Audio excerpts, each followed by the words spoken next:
Alright, good morning from Hong Kong. Well, I've been kind of busy doing all kinds of stuff around the boat here, but I'm not showing a lot of progress over the last couple of weeks.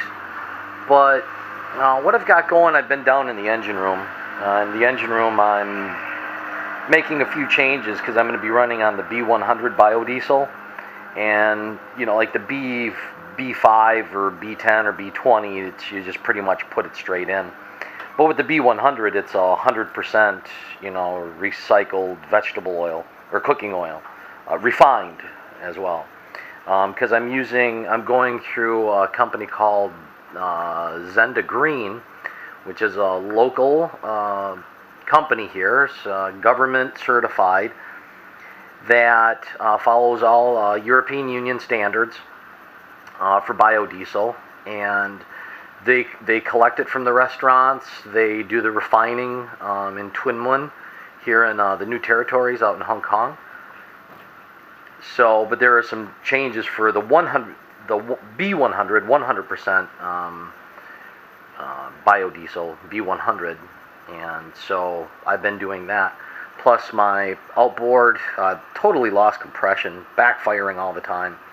So I have to take that off, bore out the cylinder, put on some new rings, etc. So that's going to keep me busy as well. But anyway, I've gotten back to doing the woodwork and on the restoration to bring her back to her glory days of 1988. I've this is the bathroom door, and it's using heat. The varnish has been fully stripped off. It's been all sanded by hand, 80 grit down to 100 grit. I've just put on the second coat this morning, and it's looking pretty good. And so I've just got some little screws up, little where the joints are. It's kind of hold it, so the wood isn't touching anything. So it's just a nice varnish, other than down at the on the bottom. But I mean, it's getting a really good reflection from the light, and not from. Ooh, God, that's bright out there. Sorry about that. But I think once I put on the third coat, it should be good to go. I shouldn't need any more than 3 coats for this. In the V-berth, I think 3 coats is good. If I need another one, I'll put it on as needed. But it's looking really, really good. So I've been doing some. Again, I've stripped all of this down. It's all been stripped. All the varnish has been stripped off. This has all been stripped. This is all good to go. Excuse me.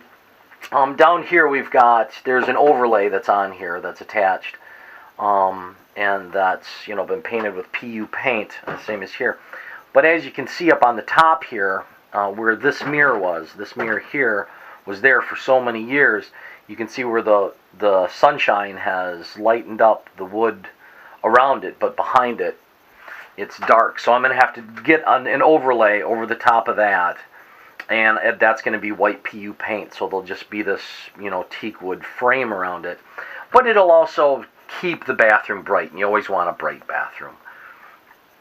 So I've started to strip the beams up here. These are all going to get stripped.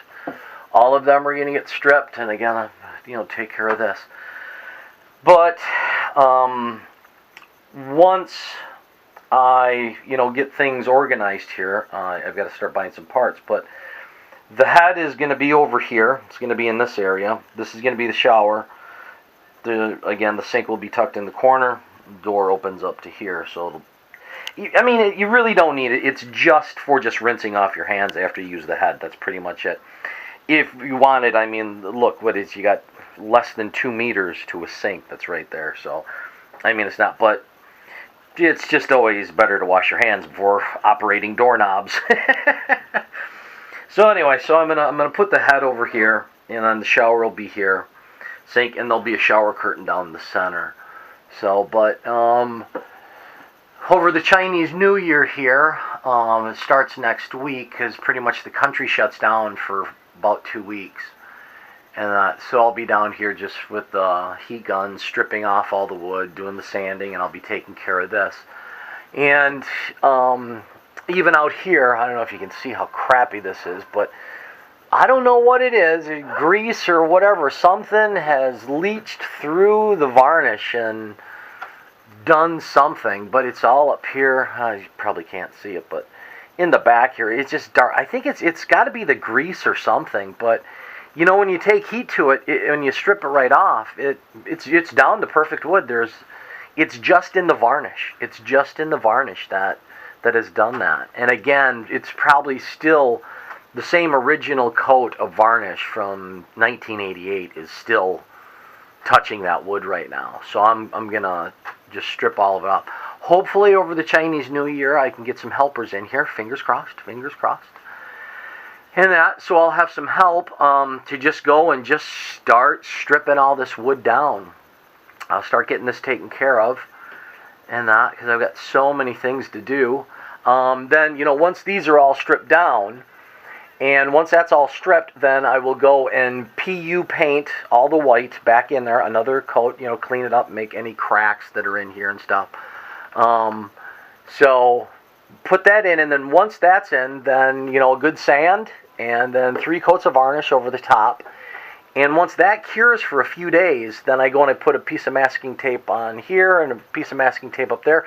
A thin little line, I run in Silkaflex all the way around. It kind of gives it this like picture frame look. I mean, it looks really good. I've done it on other boats and it looks great. It looks really clean, really tidy, and really neat. But the other thing that it does is because it's a wood boat, you're sealing any cracks in between, you know, any joint. You're sealing that so termites can't find their way in. Moisture's not going to find its way in. The wood is going to hold its integrity. And so then I'll do that. But again, it's all time consuming. But again, I want everything to look like it grew there. And we're just restoring this because, I mean, there's a lot of neglect now. If you look out here, I don't know how well this will adjust, but as you can see how bad, I mean, this has all got to get stripped. But all these little joints in here, one of the reasons, because once the varnish was over the top of it, some moisture got behind it, and that's what's doing all of this. So again, every joint, I put in Silkaflex, you know. So then the other thing that I've done is I've put in the new post. I've taken out that old one. Oh, where the hell is that old one? But as you can see, the old one, this is the old one, and it's just dry rot. It's just all dry rot.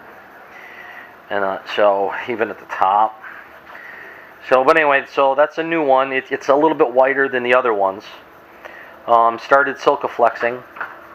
Then over the Chinese New Year as well. So if I have help, you know, people help stripping off that old varnish, I can be up here, I've got to take this off. I've got to take this out. I'm going to take that, you know, the seating out, because I've got to open it up, make the repairs behind it. Most of these posts are good. I've got to go over the posts, again, a few more. So you got 1, 2, 3, 4, 5, 6, 7, 8, 9, 10, 11, 12, 13, 14, 15, 16, 17, 18 more posts to strip.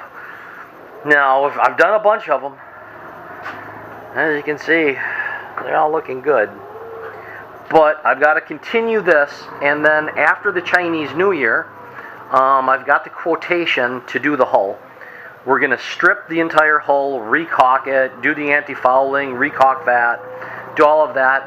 It's not that bad. I got a pretty good deal. I'm friends with the shipyard. Gave me a good discount. It's going to be about $6,000 US to just, you know, strip it down, and that'll be 3 coats of varnish. Then once it's in the water, and from the water line up, there's I don't know if you can see it. See if you see down there. See, there's a white bumper guard there. See those 2 tires and that? That's the bumper guard. Then below it, that's called the water line. And then from that, the anti-fouling starts. So anyway, we're just above the water there, so I can go in. I'll be in my dinghy, and I can wet sand, and I can put on 2 or 3 more coats of varnish on the hull myself. I don't need the shipyard to put all 5 or 6 coats on. So, and it's something that I enjoy. So, and you know, just when you varnish the hull, you truly know the vessel. And I'm knowing this vessel from bow to stern. So, here's another thing. I think I don't have to get them in the sun. But during the Chinese New Year, this is a flower, and they smell great. I mean, there's just absolutely, the fragrance is wonderful. But they're supposed to open, you time it. They're just the bulbs. They're just these bulbs down here. I don't know if you can see them. But anyway, because like after the Chinese New Year, you cut them off, you let them dry up until the next Chinese New Year, and you put them back in water, and they just sprout up. But you usually time it so the flowers open on the first day of the new Chinese New Year. But put them in early, but they just smell great. I had them down in the V-berth, and the V-berth just smelled wonderful. I mean, it's a beautiful flower. Beautiful, and just the fragrance. It's just huge. Don't know what they're called, and don't care. I just like them. They're very nice. So anyway, that's what's going to go on. We're going to take that, and hopefully, because I've got some wood here. I've got some other pieces of wood that I've got down in the lazarette. And then what I'd like to do is I'd like to actually start framing this up. Framing this up to get an idea of how I'm going to put in this wall. This will be out. And I can put in, like, you know, little bar stools here. So you can lean out the backs. Kind of like a little bar as you watch people on the diving platform. And then also, I'm going to be, I'm going to strip off the back. I'm going to take the electric planer, and I'm going to grind down the diving platform as well. So I did, I had borrowed, this is just the standard electric planer. And, you know, it's just got the wheel to it, and it's electric planer. And you just run her down, you know, you set your depth. But anyway, you just go down, and it'll strip off all that varnish, and it'll make it so the wood doesn't have any dips and grooves and stuff. But anyway, so I picked up a new one. So I've got a new one here. So I'm good to go there. I've got to go and buy a bunch of supplies. I've got to buy more varnish, more PU paint. And also, in the meantime, I'm still being proactive for the hydroponics I want to put up on the top. I'm going to do the Dutch buckets for tomatoes, and I'm going to do the, I think it's called aeroponics, which they're the towers, and you have like lettuce, and I'd like to grow strawberries as well. But I'll be doing that up top, so I got to be proactive on that. And it's here, it's really weird. You're going to find this kind of strange is that I can't find these square buckets. If you go on YouTube here, if you just type in Dutch buckets, you'll see they use these square ones, and they are perfect. They're really, really nice. Especially because I'm going to make the self-contained unit.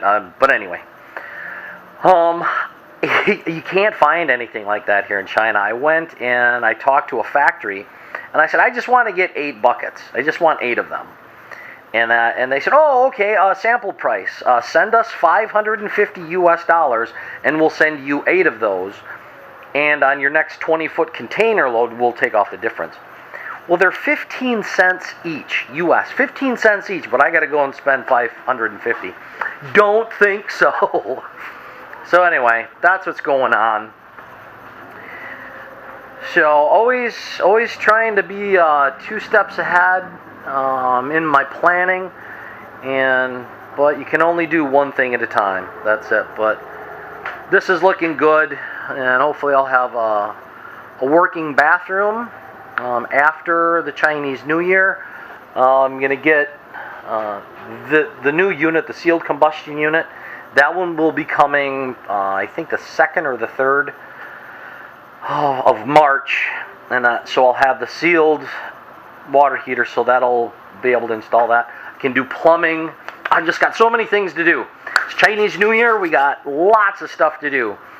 So I guess right now, guys, it's time for me to go back to work, and I hope everybody has a fantastic weekend. And all I can say is be good, be safe, and always be well. Talk to you soon. Bye-bye.